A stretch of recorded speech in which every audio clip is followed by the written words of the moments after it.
मैं अपनी किस्मत खुद लिखूंगी। उसे फिक्र नहीं थी कि किस्मत की लकीरों में क्या लिखा है, क्योंकि वो अपनी किस्मत खुद लिखने पर यकीन करती थी। उसका मानना था किस्मत का रोना कमजोर लोग रोते हैं और वो कमजोर नहीं। आप सोच रहे होंगे मैं जिसके बारे में बात कर रही हूँ वो या तो किस्मत की धनी है या ईश्वर की कृपा है उसके ऊपर, तभी वो ऐसा सोचती है। परंतु ऐसा बिल्कुल नहीं है। उसकी कहानी जानने से पहले मैं आपको उसका परिचय तो देना चाहती हूँ। ये कहानी है एक अपाहिज लड़की दिव्या की। चलिए आपको दिव्या की जिंदगी से रूबरू करवाते हैं। माँ, मैं निकल रही हूँ परीक्षा के लिए, समय से पहुँचना है मुझे। दिव्या बैंकिंग की परीक्षा देने जाते वक्त माँ से बोली। क्योंकि दिव्या एक छोटे कस्बे में अपने परिवार के साथ रहती थी, इसलिए उसे परीक्षा देने रेल से दूसरे शहर जाना था। रुक रुक, ये दही गुड़ खाती जा, सब अच्छा होगा। दिव्या की माँ सुमित्रा भागते हुए आई और बेटी को दही गुड़ खिलाने लगी। ओहो माँ, आप भी ना, ये दही गुड़ से कुछ नहीं होता, मैंने मेहनत की है तो मेरा पर्चा तो अच्छा जाना ही है। दिव्या बोली। हाँ हाँ, मुझे पता है तू इन सब में विश्वास नहीं रखती, पर माँ के विश्वास पर तो विश्वास रखती है, उसी के लिए खा ले। सुमित्रा बेटी के मुंह में दही डालती बोली। दिव्या हंसते हुए दही गुड़ खा निकल गई परीक्षा देने। ट्रेन से उतरते में भीड़ के धक्के से दिव्या का पैर फिसल गया और वो पटरी पर जाकर गिरी। कितने दिन जिंदगी और मौत से लड़ते हुए बीते और आखिर में जीत जिंदगी की हुई, पर इस जीत में वो अपना दायां हाथ खो बैठी। कितने दिन रोते गुजरे, परंतु रोने से हाथ वापस आ नहीं सकता। पर हाथ बिना सपने कैसे पूरे हो, ये सवाल सिरसा के मुंह सा खड़ा था सामने। किस्मत की यही मर्जी थी शायद, हर आने जाने वाला उसे यही तसल्ली देता। नहीं, मैं किस्मत को नहीं मानती, मुझे अपनी किस्मत खुद लिखनी है। एक दिन सबकी बातें सुनकर तंग आ चुकी दिव्या खुद से और घर वालों से बोली। पर बेटा, सीधे हाथ के बिना क्या करेगी तू, जाने क्यों भगवान ने हमें ये दिन दिखाए, ये बोल सुमित्रा जी रो लगी। माँ, रोना कायरता की निशानी है, ये आंसू पोंछ दो, देखो मेरी आंख में एक भी आंसू नहीं है। दिव्या माँ के आंसू पोंछती हुई बोली। अकेले में बैठ दिव्या ने बहुत सोचा कि अब आगे क्या करना है। अपने हाथ को देखा जो अब नहीं था। नहीं, एक हाथ नहीं तो क्या मैं जिंदगी से निराश हो जाऊं? ईश्वर ने उस दुर्घटना में मेरी जिंदगी बचाई है, वो क्या कम है? मेरी जिंदगी बचाई है ईश्वर ने तो मेरे लिए कुछ सोचा भी होगा ही, पर उसके लिए मेहनत तो मुझे ही करनी होगी। दिव्या खुद से बोली। बस तभी उम्मीद की एक नन्ही सी लो टिमटिमाई और दिव्या ने बाएं हाथ से लिखने की कोशिश की। ये मुश्किल जरूर था, पर दिव्या जैसी मजबूत इरादों वाली लड़की के लिए मुश्किल नहीं था। 2 महीने के कठिन परिश्रम के बाद दिव्या बाएं हाथ से अच्छे से लिखने लगी। अब आगे क्या? सिर्फ इतने से तो कुछ नहीं होगा ना, दिव्या ने सोचा। बेटा, इन सब का अब फायदा क्या है? हालातों से संघर्ष करती बेटी को देख माँ बाप दोनों कराह कर बोलते, क्योंकि दिव्या अपने किसी काम में किसी भी घर वाले की मदद नहीं लेती थी, भले कितनी तकलीफ हो सभी काम खुद से करती थी। माँ पापा, जिंदगी तो जीनी है ना, तो दूसरों का सहारा लेकर क्यों जी जाए, क्यों ना खुद को ऐसा बनाया जाए कि दुनिया हम पर नाज करे, दिव्या अक्सर कहती। दिव्या ने कंप्यूटर कोर्स शुरू कर दिया। वो बाएं हाथ से कंप्यूटर चलाती, वो भी इतनी कुशलता से कि सामने वाला दंग रह जाता। कंप्यूटर कोर्स के साथ साथ दिव्या ने अपनी आगे की पढ़ाई जारी रखी।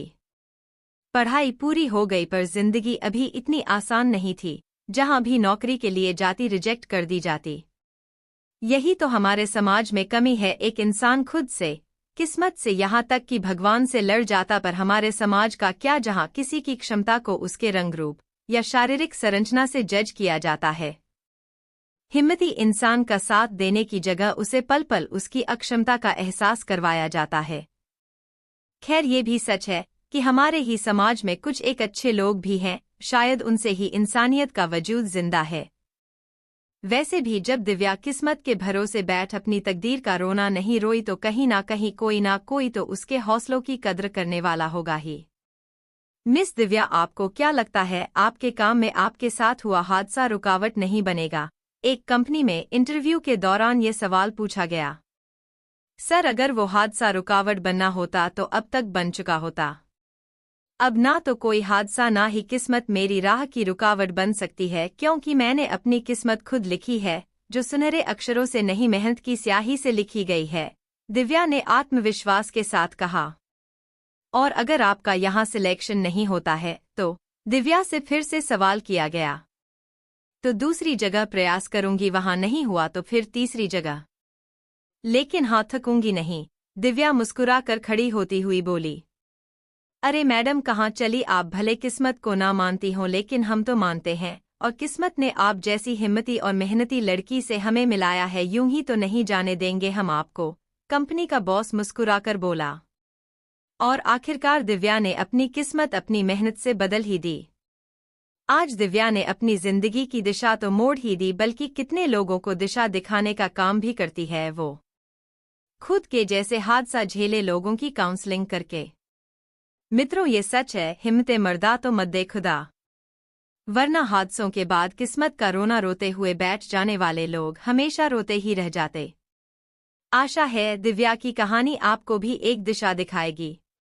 मैं अपने भाग्य का खाती हूँ। हमारे पास जो भी है हमारी अपनी मेहनत और कर्मों का नतीजा है, किंतु ये नहीं सोचते कि ये सब हमारे भाग्य में ही लिखा था। हम तो बस अपना कर्म करते हैं, किंतु होता वही है जो भाग्य में लिखा होता है। हमारे बड़े बूढ़े भी कहते सुने गए हैं कि हमारे जन्म के समय ही हमारा भाग्य तय हो जाता है, और उसी के चलते हमारे विचार और कर्म बनते रहते हैं। कुछ इसके विपरीत भी बोलते हैं, किंतु जब जिंदगी उन्हें उनकी असलियत से रूबरू कराती है तो वे भी भाग्य को मानने के लिए तत्पर हो जाते हैं। कई बार हम सोचते कुछ और हैं और होता कुछ और है। ये सब हमारे नसीब का ही तो खेल है। अब देखो ना, बातों ही बातों में मैंने भाग्य, किस्मत, नसीब कितने नाम गिना दिए। नाम भले ही कई हों, अर्थ तीनों का एक ही है। पुरानी कहावत है, भाग्य के लिखे को कोई नहीं मिटा सकता। इसे राजा को रंक और रंक को राजा बनाने में देर नहीं लगती। एक राजा था। उसका राज्य बहुत ही खुशहाल था। उसके 3 बेटियां थीं। सब कुछ शांतिपूर्ण तरीके से चल रहा था। राजा की तीनों बेटियां अपने पिता से बेहद प्रेम करती थीं। एक दिन राजा अपने महल की छत पर टहल रहा था। सब और शांति थी। यह देख वो अत्यंत प्रसन्न था। कुछ देर पश्चात पता नहीं राजा को क्या सूझी, राजा जब राजदरबार में गया तो बोला, सभी लोग मेरा दिया मेरे भाग्य का खाते हैं। सभी दरबारियों ने हाँ में हाँ मिलाते हुए कहा, जी महाराज, हम सभी आपका दिया और आपके भाग्य का खाते हैं। राजा उनकी बात सुनकर अत्यंत प्रसन्न हुआ। तभी राजदरबार में उसकी बेटियां भी आ गईं। राजा ने सोचा, लगे हाथ बेटियों से भी इस बात पर समर्थन की मुहर लगवा ही लेते हैं, और अपनी बेटियों से बोला, मेरी प्यारी बच्चियों, क्या तुम लोग भी मेरा दिया खाती हो, मेरे भाग्य का खाती हो? दोनों बड़ी बेटियां बोली, जी पिताजी महाराज, हम आपका दिया और आपके भाग्य का खाती हैं। किंतु तीसरी बेटी सुप्रिया चुप रही। महाराज ने देखा तो बोले, बेटा सुप्रिया, क्या तुम मेरी बात से सहमत नहीं हो? सुप्रिया बोली, जी नहीं पिताजी महाराज, ऐसी कोई बात नहीं। वैसे तो मैं आपके राज्य में रहती हूँ और आप हमारे पालनहार हैं, किंतु रही बात भाग्य की, तो वो मैं अपने नसीब का खाती हूँ। भरे राजदरबार में किसी ने भी राजा की बात का विरोध नहीं किया और उसकी अपनी ही बेटी उसके विरुद्ध बोल रही है। इसमें राजा को अपना अपमान लगा। उसने अपने क्रोध पर नियंत्रण करते हुए कहा, बेटी सुप्रिया, कहीं तुम भूलवश गलत तो नहीं बोल गईं? जी नहीं पिताजी महाराज, मैं अपने भाग्य का दिया ही खाती हूँ। उसने पुनः अपनी बात दोहरा दी। सभी दरबारी शांत थे। इस बार राजा को क्रोध आ गया और बोला, देखते हैं तुम कैसे अपने भाग्य का खाती हो। ये भाग्य ही तो अपना खेल रहा था। कुछ दिनों पश्चात राजा ने अपनी दोनों बड़ी बेटियों का विवाह किसी बड़े राज्य के राजकुमारों के साथ कर दिया, और तीसरी बेटी सुप्रिया का विवाह एक कव्वे से कर दिया जो उनके महल की मुंडेर पर आकर बैठ गया था। सुप्रिया ने इस विवाह का विरोध किया, किंतु राजा को तो जैसे जिद थी, बोला, अब अपने भाग्य का खाओ, और उसे राज्य से कुछ दूरी पर एक जमीन का टुकड़ा दे दिया। राजकुमारी सुप्रिया उस कव्वे को साथ लेकर महल से बाहर आ गई। उस जमीन पर जाकर देखा तो वो बंजर जमीन थी। कहाँ वो महलों में रहने वाली नाजुक सी राजकुमारी, और कहाँ आज वो बंजर जमीन पर अपने पति कव्वे के साथ थी। भाग्य का खेल वो समझ नहीं पाई और घबराकर रोने लगी। राजकुमारी सुप्रिया ने कव्वे को उड़ाना चाहा किंतु वो उड़ा नहीं, उसी के साथ रहा। कहने लगी, ये देखो भाग्य का खेल। एक राजकुमारी कव्वे पति के साथ इस बंजर जमीन पर आ गई। फिर उसने सोचा इस तरह रोने से काम नहीं चलेगा। उसने साहस से काम लिया।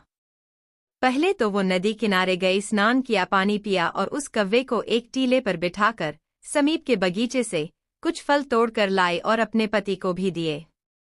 तभी तेज हवा चलने लगी। उसने सोचा इस तरह तो नहीं रहा जा सकता, एक झोंपड़ी ही बनानी पड़ेगी और वो कुछ डंडे, घास इत्यादि एकत्रित कर गड्ढा खोदने लगी ताकि उन डंडों को ठीक से टिका सके। अभी गड्ढा एक हाथ ही खोदा था, तभी किसी चीज से वो पत्थर टकराया। अब तो सुप्रिया की उत्कंठा जगी और उसने और गहरा गड्ढा खोदा।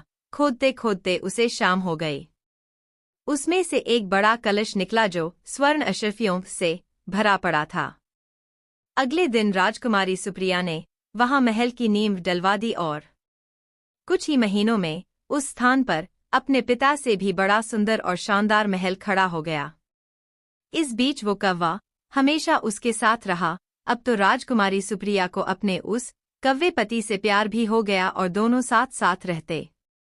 एक दिन सुप्रिया ने प्यार से उस कव्वे को चूम लिया।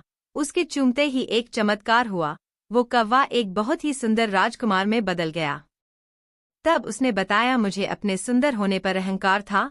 एक दिन मैंने उसी अहंकार में जादूगरनी का अपमान किया, तब उस जादूगरनी के श्राप से वो कौवा बन गया था और तुमने इस बदसूरत कव्वे को प्रेम करके उसका श्राप तोड़ दिया। ये सभी बातें राजकुमारी सुप्रिया के पिता के पास भी पहुंची और वो ये सब देखने स्वयं अपनी बेटी के महल में आया और उसका ठाठ बाट देखकर वह राजा अचंभित रह गया और वो राजकुमार से भी मिला। अब उसे लगा कि माध्यम कोई भी हो सकता है, किंतु खाते सब अपने नसीब का है। अब राजा ने उस राजकुमार से अपनी बेटी का पुनः विवाह करके उसके राज्य के लिए खुशी खुशी विदा कर दिया। भाग्य और कर्म। गंगा के किनारे बसा एक छोटा सा गांव, जिसकी मिट्टी में सादगी और संघर्ष की गंध थी। यहीं रहता था संजीव, एक युवा किसान जो अपनी तकदीर बदलने का सपना देखता था। उसका परिवार वर्षों से खेती करता आ रहा था, लेकिन प्रकृति कभी साथ नहीं देती थी। कभी सूखा, कभी बाढ़ और कभी कीड़ों का प्रकोप। संजीव का बचपन भी कठिनाइयों से भरा था।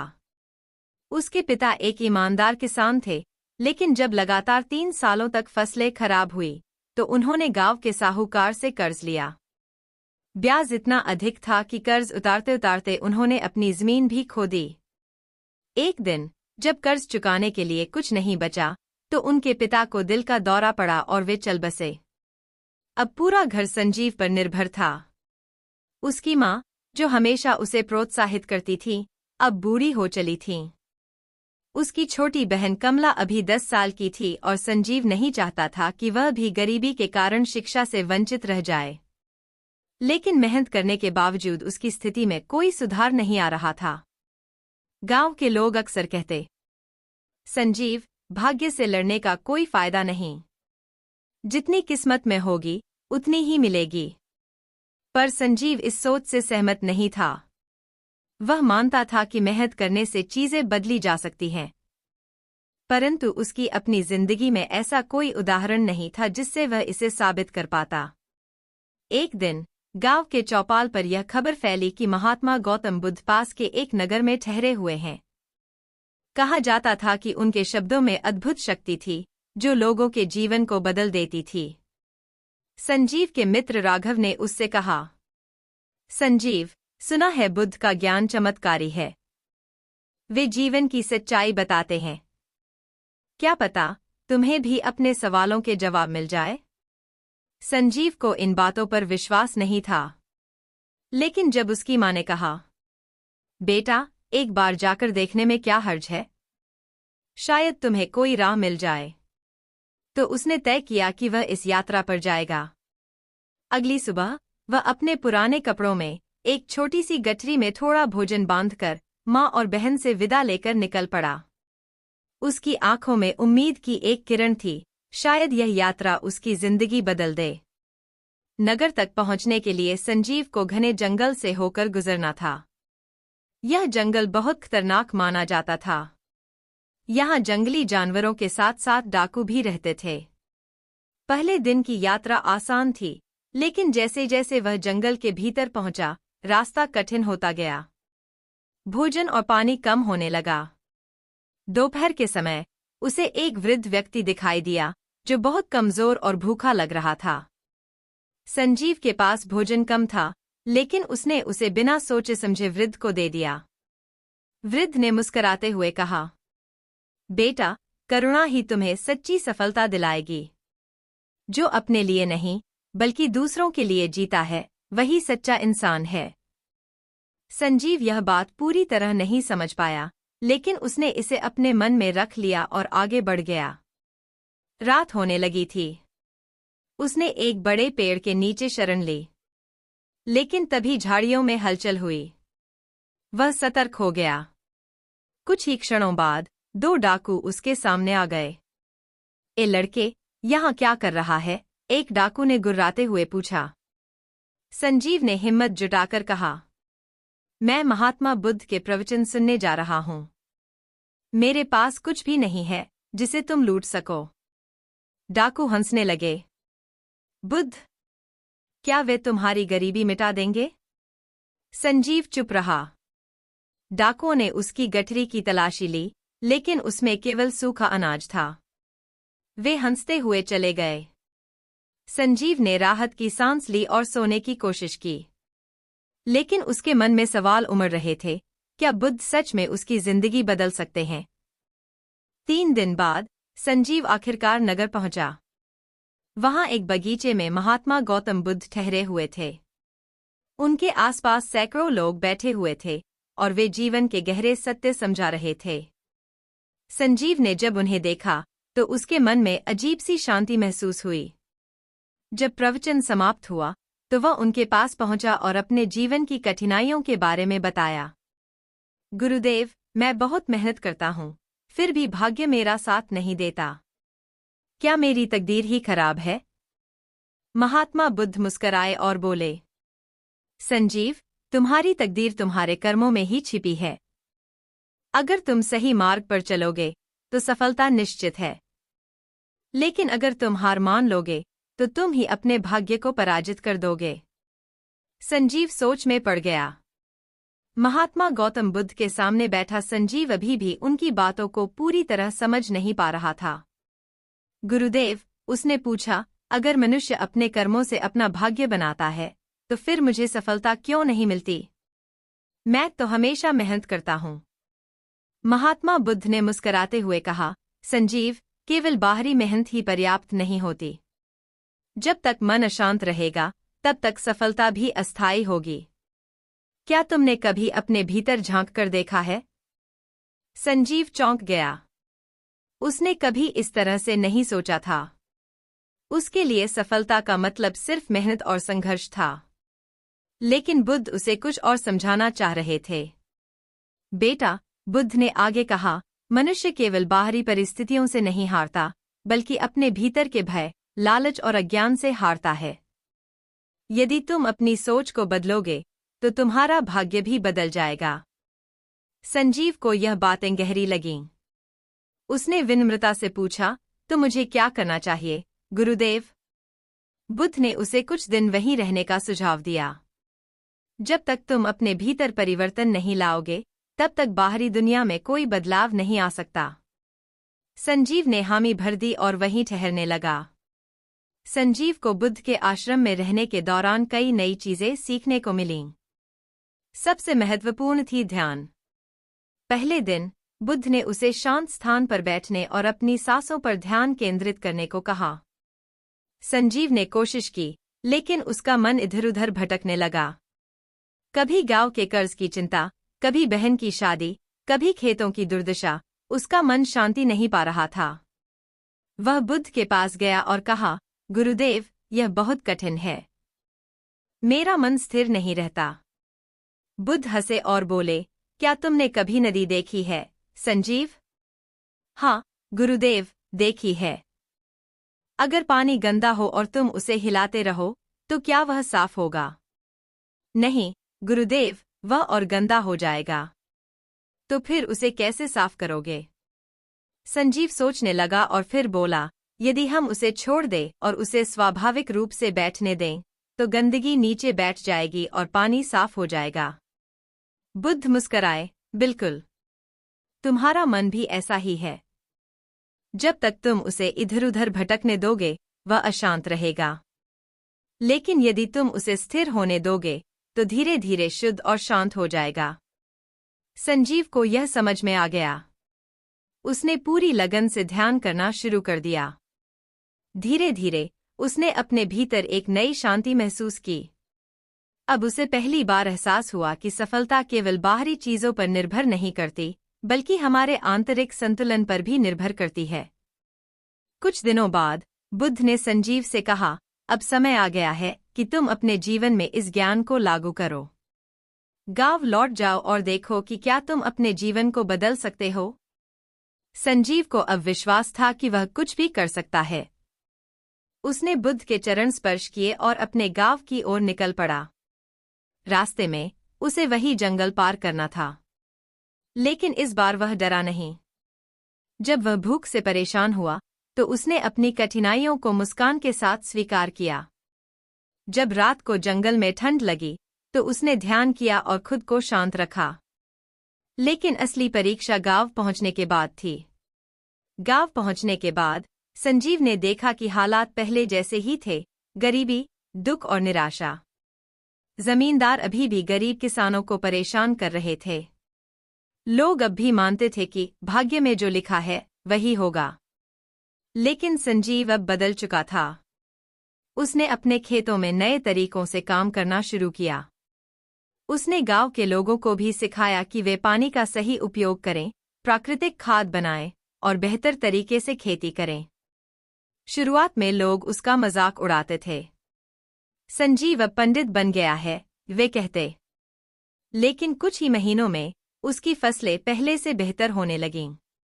लोग देखकर हैरान रह गए। अब वे भी उससे सीखना चाहते थे। संजीव ने गांव में एक छोटा सा स्कूल भी खोला, जहां उसने बच्चों को पढ़ाना शुरू किया। उसकी बहन कमला अब पढ़ाई कर सकती थी। धीरे धीरे गांव में एक नई सोच फैलने लगी, हमारे कर्म ही हमारा भाग्य बनाते हैं। कुछ सालों बाद गांव में एक बड़ी बाढ़ आई। कई घर बह गए, खेत नष्ट हो गए। लोग फिर से निराश हो गए। लेकिन इस बार संजीव ने हार नहीं मानी। उसने गांव वालों को इकट्ठा किया और कहा, हम इस विपत्ति को भी पार कर सकते हैं। अगर हम एक दूसरे की मदद करें, तो यह मुश्किल समय भी बीत जाएगा। उसने राहत शिविर बनाए, लोगों के रहने की व्यवस्था की और फसलों को फिर से उगाने के लिए योजनाएं बनाईं। धीरे धीरे गांव फिर से बसने लगा। इस बार लोगों की सोच बदल चुकी थी। वे अब भाग्य के भरोसे नहीं बैठे थे, वे अपनी तकदीर खुद बना रहे थे। संजीव एक बार फिर महात्मा बुद्ध से मिलने गया। गुरुदेव, अब मैं समझ गया कि सच्चा भाग्य वही है जो हम अपने कर्मों से बनाते हैं। बुद्ध मुस्कराए और बोले, तुमने केवल समझा ही नहीं, बल्कि इसे अपने जीवन में लागू भी किया। यही सच्चा ज्ञान है। संजीव ने प्रणाम किया और वापस अपने गांव लौट गया, अब केवल एक किसान नहीं, बल्कि एक नेता, एक मार्गदर्शक।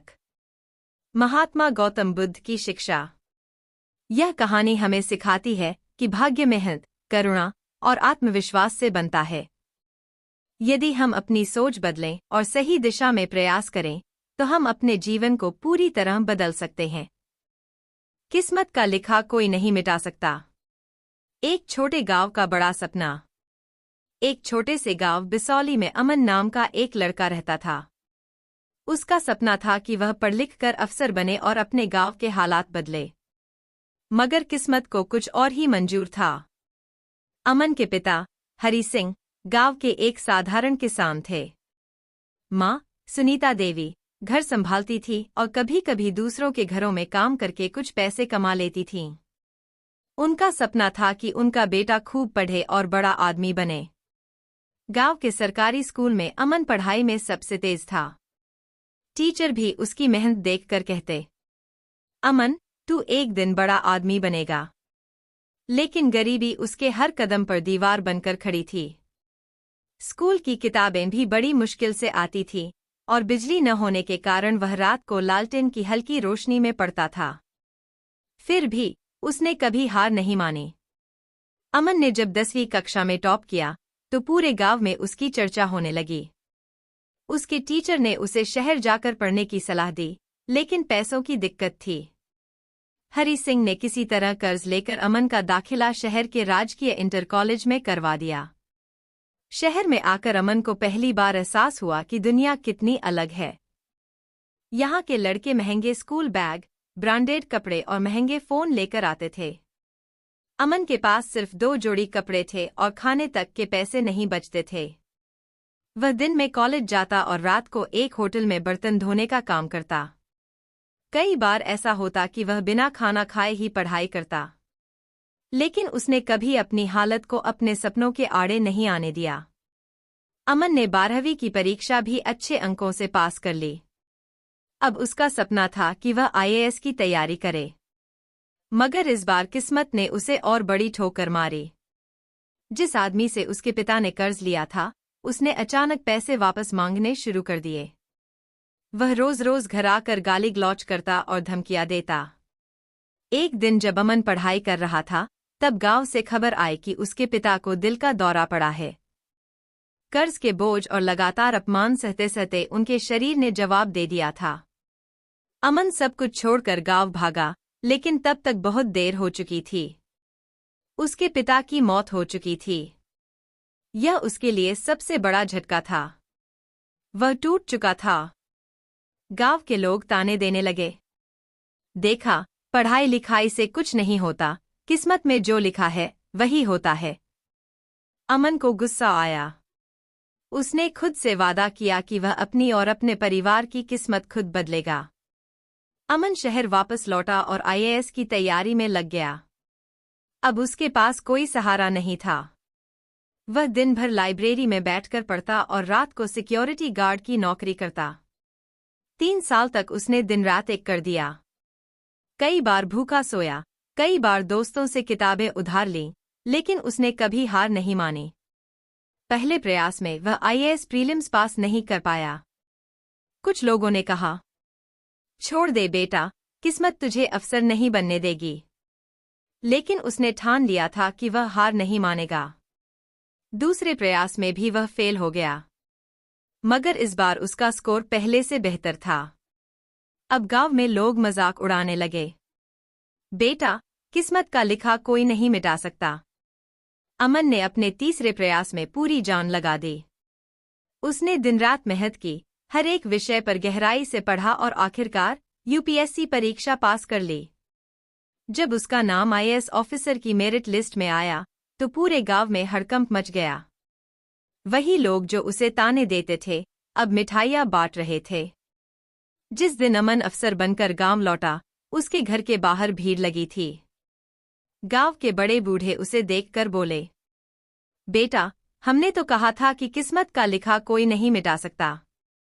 अमन मुस्कुराया और जवाब दिया, हाँ, लेकिन मेहनत से अपनी किस्मत खुद लिखी जा सकती है। कहानी की शिक्षा। किस्मत का लिखा कोई नहीं मिटा सकता, लेकिन मेहनत और हौसले से अपनी तकदीर खुद बनाई जा सकती है।